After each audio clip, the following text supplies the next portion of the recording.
ఓం నమ శివాయ. అందరికీ నమస్కారం అండి. Welcome to my channel. నేనైతే ఏ అమ్మవారికి పెడుతూ ఉంటానో మీరు ఇంతకు మునుపు వీడియోస్లో అయితే చూశారు కదా. ఏ అమ్మవారైతే అనుకుంటున్నారు గుడికి అయితే వెళ్ళలేదు, ఉదయంతోనే ఇంట్లో పనులు అనేది చేసుకునేసి ఇక అయితే రావుకాల దీపం అనేది ఇంట్లోనే వెలిగించుకుందాము అని ఓం నమ శివాయ అంటూ వీడియోలోకి వచ్చి అమ్మవారి పూజ అంటుంది ఏంది అని అనుకోకండి. కార్తీక మాసంలో హరిహరుల పూజ ఎంత ప్రత్యేకతమో అలాగే మన గ్రామదేవతను కూడా మనం పూజించుకోవాలి. అలాగే మా వెంకటగిరికి విశేషంగా చాలా నమ్మకమైన గ్రామదేవత అయిన శ్రీ శ్రీ శ్రీ పోలేరమ్మ తల్లి. మీరు చూశారు కదా మన వీడియోలో పోలేరమ్మ జాతర కూడా. అమ్మవారు సత్యం, చాలా మహిమగల్ల అమ్మవారు. నేనైతే ఇంట్లో అమ్మవారికి పూజ చేస్తూ ఉంటాను, మీకు తెలుసా విషయం. ఈ కార్తీక మాసంలో ఇవాళ అయితే నాకు అదృష్టం వచ్చింది. అమ్మవారికి ఇంట్లోనే దీపారాధన చేసుకొని ఇలా పులిహోర అనేది నైవేద్యంగా సమర్పించి పూజ అయితే పూర్తి చేసుకున్నాను. ఆ జగన్మాత పోలేరమ్మ తల్లి ఆశీర్వాదాలు మనందరికీ ఉండాలని కోరుకుంటున్నాను. ఇక ఓం నమ శివాయ అంటూ మన కార్తీక మాస పురాణంలోకి అయితే వెళ్ళిపోదామా. మరి ఇవాల్టి మన వీడియో కన్యాదాన ఫలము. ఓ జనక చక్రవర్తి, కార్తీక మాసంలో ఇంకనూ విధిగా చేయవలసిన ధర్మములు చాలా ఉన్నవి. వాటిని వివరించేదను, శ్రద్ధగా ఆలకింపుము అని చెప్పెను వశిష్ఠుల వారు. కార్తీక మాసంలో నదీ స్నానము ముఖ్యము. దానికంటే ఒక పేద బ్రాహ్మణుని కుమారునకు ఉపనయనము చేయుట ముఖ్యము. ఒకవేళ ఉపనయనము కూడా అగు ఖర్చు అంతయు భరింపశక్యము కానప్పుడు మంత్రాక్షంతలతో దక్షిణ తాంబూలాది సంభవనతో తృప్తి పరచిన ఫలము కలుగును. ఈ విధముగా ఒక పేద బ్రాహ్మణురాలుకి ఉపనయనము చేసిన ఎడల ఎంతటి మహాపాపములు చేసి ఉన్నను, ఎంతటి దుష్కార్యములు చేసి ఉన్నను, ఎంతటి వ్యభిచారి అయినా చేసి ఉన్నను, ఆ పాపములు అన్నీ పోయి ఎన్ని నూతులు తాటకములు తవ్వించినను పై చెప్పినట్లుగా ఒక బ్రాహ్మణ బాలునకు ఉపనయనము చేసినందువలన వచ్చు ఫలమునకు సరితూగవు. అంతకన్నా ముఖ్యమైనది కన్యాదానము. కార్తీక మాసమందు భక్తి శ్రద్ధలతో కన్యాదానము చేసిన ఎడల తాను తరించు అంతా ఇంత కాదు, తన పితృదేవతలకు కూడా తరింపజేసిన వాడగును. ఇందులకొక ఇతిహాసము గలదు, చెప్పెదను, శ్రద్ధగా ఆలకింపమని వశిష్ఠుల మునివర్య వారు మనకి తెలియజేస్తున్నారు. సువీర చరిత్రము. ద్వాపర యుగములో వంగదేశంలో గొప్ప పరాక్రమవంతుడు సూర్యుడు అయిన సువీరుడు ఒక రాజు ఉండెను. అంతటి రూపవతియగు భార్య గలదు. ఒకసారి సువీరుడు శత్రురాజులచే ఓడింపబడిన వాడైనాడు. భార్యతో అరణ్యమునకు పారిపోయి ధనహితుడై నర్మదా నదీ తీరాన మందొక పర్ణశాలను నిర్మించుకొని కందమూల ఫలాదులను భక్షించుచు కాలము గడుపుచుండెను. కొన్ని రోజులకది భార్య ఒక బాలికకు జన్మ ఇచ్చెను. ఆ బిడ్డకు అతి గారాభముతో పెంచుచుండిరి. క్షత్రియ వంశమందు జన్మించిన ఆ బాలికకు ఆహారాది సదుపాయములు సరిగ్గా లేకపోయినప్పటికీ శుక్లపక్ష చంద్రుని వలె దినదినాభివృద్ధి పొందుతుండెను. అతి గారాభముతో పెరుగుచుండెను. ఆమెను చూచువారులకు కన్నుల పండుగ, ముద్దులొలుకు మాటలతో చాలా ముచ్చటగా నుండెను. దినములు గడిచిన కొలది బాలికకు నిండు యవ్వనము దశ వచ్చెను. ఒకనాడు వనప్రస్థుని కుమారుడిగా బాలికను గాంచి ఆమె అందచందాలకు పరవశుడై ఆ బాలికకు తనకిచ్చి పెండ్లి చేయమని ఆ రాజును కోరెను. అందులకు ఆ రాజు, ఓ మునిపుత్ర, ప్రస్తుతము నేను కడు బీదస్థితిలో నున్నాను. అష్టదరిద్రములు అనుభవించుచున్నాను. మా కష్టములు తొలగుటకుగాను నాకు కొంత ధనముని ఇచ్చి ఎడల నా కుమార్తెని ఇచ్చి పెండ్లి చేస్తుందని చెప్పగా, తన చేతిలో రాగి పైసానైనను లేకపోవటచే బాలికపైనున్న మక్కువతో ఆ మునికుమారుడు నర్మదా తీరమున కుబేరుని గూర్చి ఘోర తపస్సు ఆచరించి కుబేరుని మెప్పించి ధనపాత్ర సంపాదించెను. రాజు ఆ పాత్రను పుచ్చుకొని సంతోషించి తన కుమార్తెను మునికుమారునికిచ్చి పెండ్లి చేసి నూతన దంపతుల ఇద్దరిని అత్తవారింటికి పంపెను. అటులా మునికుమారుడు భార్యను వెంట పెట్టుకొని వెళ్ళి తల్లిదండ్రులకు నమస్కరించి అంతవరకు జరిగిన వృత్తాంతమంతయు చెప్పి భార్యతో సుఖమనుభవించుచుండెను. సువీరుడు మునికుమారునికిచ్చిన ధనపాత్రను తీసుకొని స్వేచ్ఛగా ఖర్చు పెట్టుకొనుచు భార్యతో సుఖముగా ఉండెను. అటులా కొంతకాలము జరిగిన తరువాత ఆ రాజు భార్యామణి మరొక బాలికకు జన్మనిచ్చెను. ఆ బిడ్డకు కూడా యుక్త వయసు రాగానే మరలా ఎవరికైనా ధనమునకు అమ్మవచ్చునన్న ఆశతో ఎదురు చూచుచుండేవారు. ఒకానొక సాధు పుంగవుడు తపాతీ నది తీరము నుండి నర్మదా నది తీరమునకు స్నానార్థమై వచ్చుచు దారిలోనున్న సువీరుని కలుసుకొని, ఓయి నీవెంత వాడవు, నీ ముఖ వచ్చస్సు చూడ రాజ్యవంశమునకు జన్మించిన వాడి వలె ఉన్నావు. నీవి అరణ్యం అందు భార్యాబిడ్డలతో నివసించుటకు కారణము ఏమిటి అని ప్రశ్నించగా, సువీరుడు, మహానుభావ, నేను వంగదేశపు వెళ్ళుచుంటిని.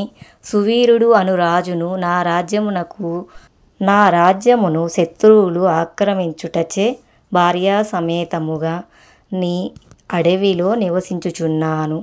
దరిద్రము కంటే కష్టము ఏమీయూ లేదు, పుత్రశోకము కంటే గొప్ప దుఃఖము లేదు, అట్లనే భార్య వినియోగము కంటే గొప్ప సంతాపము మరొకటి లేదు. అందుచే రాజ్యభ్రష్టుడైనందువలన ఈ కారడవిలోనే కుటుంబముగా బతుకుతున్నాను. నాకు 2 కుమార్తెలు. అందు మొదటి కుమార్తె ఒక మునిపుత్రునికి ఇచ్చి వాని వద్ద కొంత ధనము పుచ్చుకొంటిని. దానితోనే ఇంతవరకు కాలక్షేపము చేయుచున్నాను అని చెప్పగా, ఓ రాజా, నీవు ఎంతటి దరిద్రుడవైనావు. ధర్మ సూక్ష్మములు ఆలోచించక కన్యను అమ్ముకొంటివి. కన్యా విక్రయము మహాపాతకములలో ఒకటి. కన్యను విక్రయించిన వారు అష్టకష్టములను నరక అనుభవించుదురు. ఆ ద్రవ్యముతో దేవముని పితృదేవత పిత్రాద్యము చేయ వ్రతము చేసినను వారు నశించుదురు. అదియునుగాక కన్యా విక్రయమును చేసిన వారికి పితృదేవతలు పుత్ర సంతతి కలగకుండా శపించుదురు. అట్లనే కన్యను దానమిచ్చిన కొనిన పెండ్లాడిన వారు చేయు గృహసత్కర్మముల వ్యర్థమొకటియే కాక అతడు మహానరకమునకు అనుభవించుడు. కన్యా విక్రయమును చేసిన వారికి ఎట్టి ప్రాయశ్చిత్తము లేదని పెద్దలు చెప్పి ఉన్నారు. కావున రాబోయే కార్తీక మాసమున నీ 2వ కుమార్తెకు నీ శక్తి కొలది బంగారు ఆభరణములతో అలంకరించి సదాచార సంపన్నునకు ధర్మబుద్ధి గలవానికి కన్యాదానము చేయుము. అటులు చేసిన ఎడల గంగా స్నానము మొనరించిన ఫలము, అశ్వమేధ యాగము చేసిన ఫలము పొందటియే కాక మొదటి కన్యకు అమ్మిన దాని పాపములు కూడా తొలగిపోవును అని రాజునకు హితబోధ బోధించెను. అందుక రాజు చిరునవ్వు నవ్వి, ఓ మునివర్య, దేహసుఖముల కంటే దాన ధర్మముల వలన వచ్చిన ఫలము ఎక్కువ.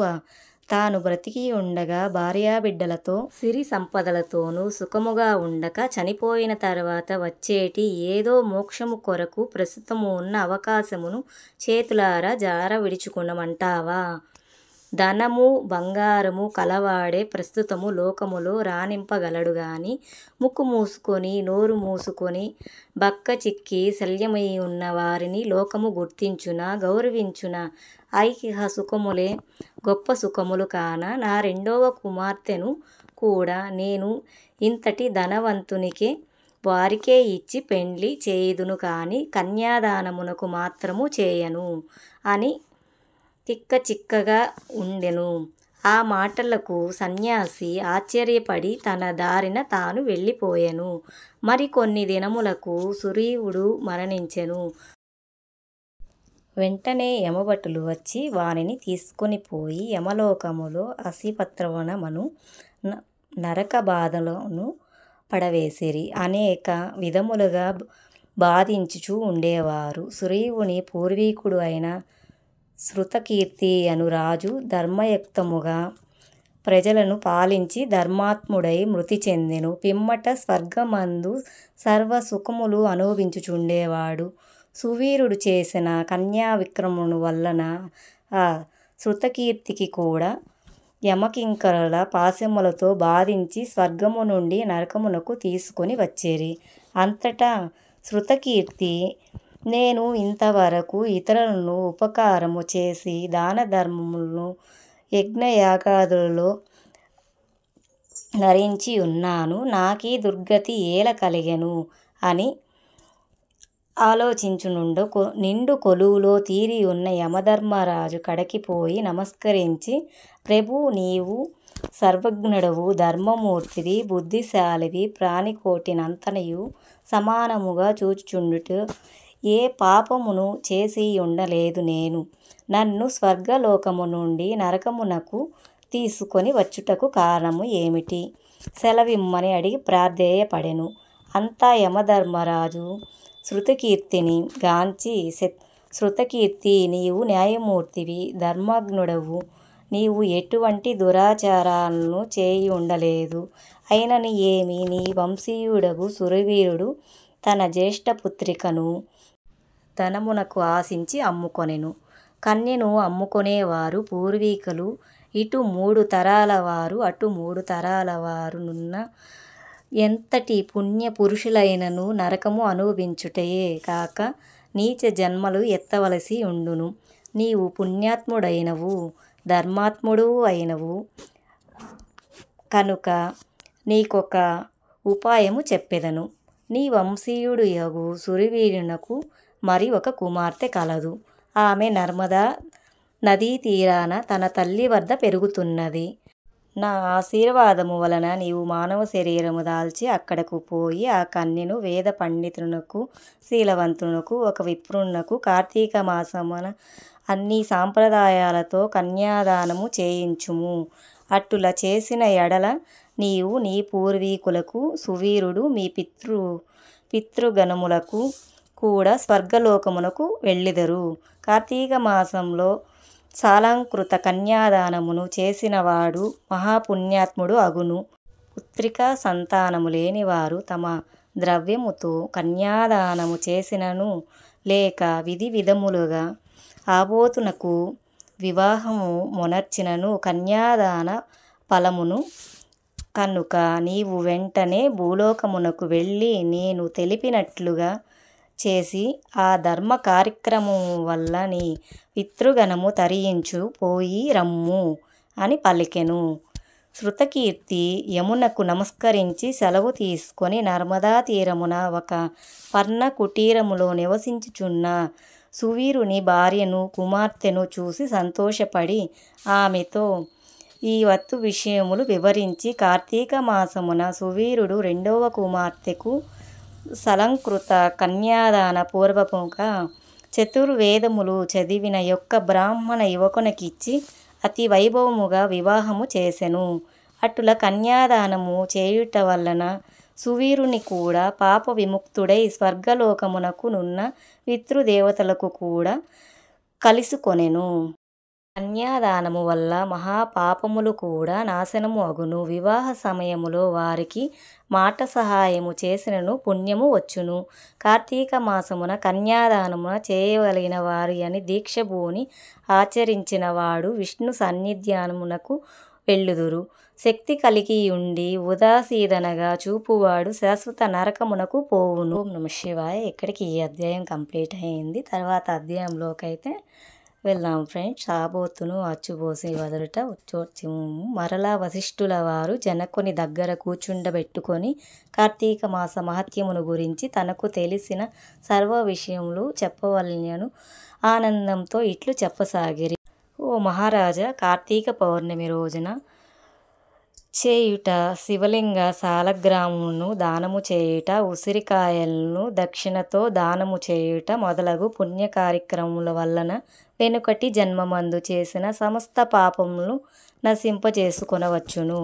వారికి కోటి యాగములు చేసిన ఫలము దక్కును. ప్రతి మనుజుడి పితృదేవతలను తమ వంశం ఎవ్వరు ఆబోతును అచ్చుబోసి వదులుతారో అని ఎదురు చూస్తూ ఉంటారు. ఎవరు ధనవంతుడై ఉండి పుణ్యకాలములు చేయక దాన ధర్మములు చేయక కడకు ఆబోతులను అచ్చువేసి పెండ్లి అయినను చేయడో అట్టివాడు రౌద్రాది సకల నరకములను అనుభవించుయేగాక వాని బంధువుల కూడా నరకములకు వెళ్ళెదరు. కనుక ప్రతి సంవత్సరము కార్తీక మాసమున తన శక్తి కొలది దానము చేసి నిష్ఠతో వ్రతము ఆచరించి సాయంకాల సమయమున శివకేశవునకు ఆలయమందు దీపారాధన చేసి ఆ రాత్రి అంతయు జాగరణము ఉండి మరునాడు తమ శక్తి కొలది బ్రాహ్మణులకు సన్యాసులకు భోజనము పెట్టి ఇహపరములు అందు స్వర్గ సుఖములను అనుభవించవచ్చును.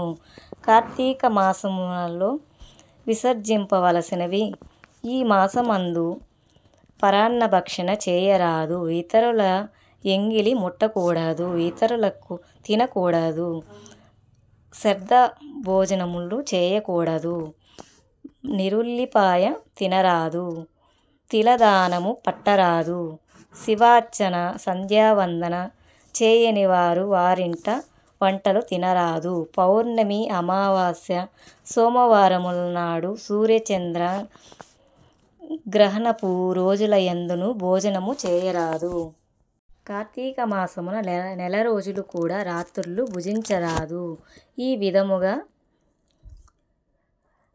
చేసిన ఎడల మహాపుణ్యదాయకము. విధవ వండినది తినరాదు. ఏకాదశి, ద్వాదశి వ్రతములు చేయు వారాలు ఆ 2 రాత్రులు తప్పనిసరిగా జాగరణము ఉండవలేను.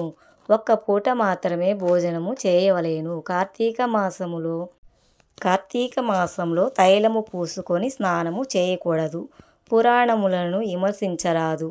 కార్తీక మాసమున వేడి నీటితో స్నానము చేసిన కళ్ళుతో సమానము అని బ్రహ్మదేవుడు చెప్పెను. కావున వేడి నీటితో స్నానము కూడదు. ఒకవేళ అనారోగ్యముగా ఉండిన ఎడల విడువకుండా కార్తీక మాస వ్రతం చేయాలన్న ఆశ కలిగిన వారు మాత్రము వేడి నీటి స్నానము చేయవచ్చును. అటులా చేయువాళ్ళు గంగా, గోదావరి, సరస్వతి, యమున నదుల పేర్లు మనస్సులో స్మరించి స్నానమును చేయవలెను. ఏ నది తనకు దగ్గరలో ఉంటే ఆ నదిలో ప్రాంతకాలమున స్నానము చేయవలెను. అటులా చేయని ఎడల మహా పాపి అయి జన్మజన్మములకు నరక కూపమున పడి కృషించుదురు. ఒకవేళ నదులు అందుబాటులో లేనప్పుడు నూతి దగ్గరికి గాని చెరువు దగ్గరకు గాని వెళ్ళి స్నానము చేయవచ్చును. అప్పుడు ఈ క్రింది శ్లోకమును చదివి మరి స్నానము ఆచరించవలెను. గంగా, యమునే, సరస్వతి అనేసి నర్మదా, సింధు, కావేరి అని శ్లోకము చెప్పలేకపోయినా ఇలా నామస్మరణ చేసుకుంటూ అని పఠించుచు స్నానము చేయవలెను. కార్తీక మాస వ్రతమును చేయువారు పగలు పురాణ పఠనము, శ్రావణము, హరికథ కాలక్షేపముతో కాలము గడపవలెను. సాయంకాలమును సంధ్యావందన కాలం కృత్యములు ముగించి పూజా మందిరముకు వెళ్ళి శివుణ్ణి పూజించుకొనవలెను. కార్తీక మాస శివ పూజ సంకల్పము: ఓం శివాయ నమః ధ్యానం సమర్పయామి. ఓం పరమేశ్వరాయ నమః ఆవాహనం సమర్పయామి. ఓం కైలాసవాసాయ నమః నవరత్న సింహాసనం సమర్పయామి. ఓం గౌరీనాథాయ నమః పాద్యం సమర్పయామి. ఓం లోకేశ్వరాయ నమః ఆగ్యం సమర్పయామి. ఓం వృషభవాహనాయ నమః స్నానం సమర్పయామి. ఓం దిగంబరాయ నమః వస్త్రం సమర్పయామి. ఓం జగన్నాథాయ నమః యజ్ఞోపవత్యం సమర్పయామి. ఓం కపలధారిణ్యే నమః ఓం గంధం సమర్పయామి. ఓం సంపూర్ణగుణాయ నమః పుష్పం సమర్పయామి. ఓం మహేశ్వరాయ నమః అక్షతన్ సమర్పయామి. ఓం పార్వతీనాథాయ నమః ధూపం సమర్పయామి. ఓం తేజోరూపాయ నమః దీపం సమర్పయామి. ఓం లోకరక్షణాయ నమః నైవేద్యం సమర్పయామి. ఓం త్రిలోచనాయ నమః కర్పూర నీరాజనం సమర్పయామి. ఓం శంకరాయ నమః సువర్ణ మంత్రపుష్పం సమర్పయామి. ఓం భవాయ నమః ప్రదక్షిణ నమస్కారం సమర్పయామి. ఈ ప్రకారంగా కార్తీక మాసం అంతయు పూజించవలేను. శివ సన్నిధిని దీపారాధన చేయవలేను. ఈ విధంగా శివ పూజ చేసిన ఎడల ధన్యుడు అగును. పూజానంతరము తన శక్తిని బట్టి బ్రాహ్మణులకు సమారాధన చేసి దక్షిణ తాంబూలాది సత్కర్యములతో సంతృప్తి పరచవలేను. ఇటులు చేసిన 100 అశ్వమేధ యాగములు చేసిన ఫలము కలుగును. ఈ కార్తీక మాసము నెల రోజులు బ్రాహ్మణ సమారాధన, శివకేశవుల సన్నిధిని నిత్య దీపారాధన, తులసి కోట వద్ద కర్పూర హారతులతో దీపారాధన చేసిన ఎడల వారికి, వారి వంశీయులకు, పితృదేవతలకు మోక్షము కలుగును. శక్తి కలిగి ఉండిన కూడా ఈ వ్రతమును ఆచరించని వారు 100 జన్మలను నరకములకు జన్మించిన తరువాత నక్క, కుక్క, పంది, పిల్లి, ఎలుక మొదలగు జన్మలను ఎత్తవలయుచుండును. ఈ వ్రతమును శాస్త్రోత్తముగా ఆచరించిన ఎడల 15 జన్మల యొక్క పూర్వజన్మమును కలుగుట, వ్రతము చేసినను, పురాణము చదివినను, విన్నను అట్టి వారికి కూడా సకల ఐశ్వర్యములు కలిగి మోక్షప్రాప్తి కలుగును. ఈ అధ్యాయము పూర్తయినది. ఓం నమః శివాయ. మనకి వశిష్ఠుల మహాముని వారు ఎన్ని మంచి విషయాలు అనేది ఈ కార్తీక పురాణంలో తెలియపరుచుతున్నారు. నేను వారి పాదాలకి శతకోటి నమస్కారాలు అనేది చేస్తున్నాను. 15వ అధ్యాయం దీప ప్రజ్వలన వలన ఎలుక పూర్వజన్మ స్మృతితో నరక రూపం అందుట. ఓం నమః శివాయ. అంతటా జనక మహారాజుతో వశిష్ఠ మహాముని, జనక, కార్తీక మహత్యమును గురించి ఎంత వివరించినను పూర్తి కాలేదు. కానీ మరి యొక్క ఇతిహాసమును తెలియజెప్పేదను, సానదానుడవై ఆలకింపుమని ఇట్లు చెప్పెను. ఈ మాసమున హరినామ సంకీర్తనలు వినుట, చేయుట, శివకేశవుల వద్ద దీపారాధనను చేయుట, పురాణము చదువుట లేక వినుట, సాయంకాలము దేవతార్చనను వీనిని చేయలేని వారు శూల సూక్ష్మమనేది నరకమునబడి కొట్టుమిట్టులాడుదురు. కార్తీక శుద్ధ ద్వాదశి దినమున మనసారా శ్రీహరిని పూజించిన వారిని అక్షయ పుణ్యము కలుగును. శ్రీమన్నారాయణ్ణి గంధ పుష్ప అక్షంతలతో పూజించి ధూపదీప నైవేద్యములు ఇచ్చిన ఎడల విశేష ఫలము పొందగలరు. ఈ విధముగా నెల రోజులు విడువక చేసిన ఎడల అట్టివారు దేశదుంబుదులు మ్రోగుచుండగా విమానము ఎక్కి వైకుంఠమునకు పోవుదురు. నెల రోజులు చేయలేని వారు కార్తీక శుద్ధ త్రయోదశి, చతుర్దశి, పౌర్ణమి రోజుల అందైన నిష్ఠతో పూజలు చేసి ఆవునేతితో దీపారాధనను ఉంచవలేను. ఈ కార్తీక మాసంలో ఆవు పాలు పితికినంతసేపు మాత్రమునైనా సరే దీపము ఉంచిన ఎడల మరు జన్మలో బ్రాహ్మణునిగా జన్మించును. ఇతరులు ఉంచిన దీపమును ఒత్తి అనేది ఎగదోసి వృద్ధి చెందిన ఎడల లేక ఆరిపోయిన దీపమును వెలిగించినను అట్టి వారులకు సమస్త పాపములు హరించుచు. అందులకు కూడా ఒక కథ కలదు, వినమని వశిష్ఠుల వారు ఇట్లు చెప్పుచున్నారు. సరస్వతీ నదీ తీరమున దేవాలయం ఒకటి కలదు.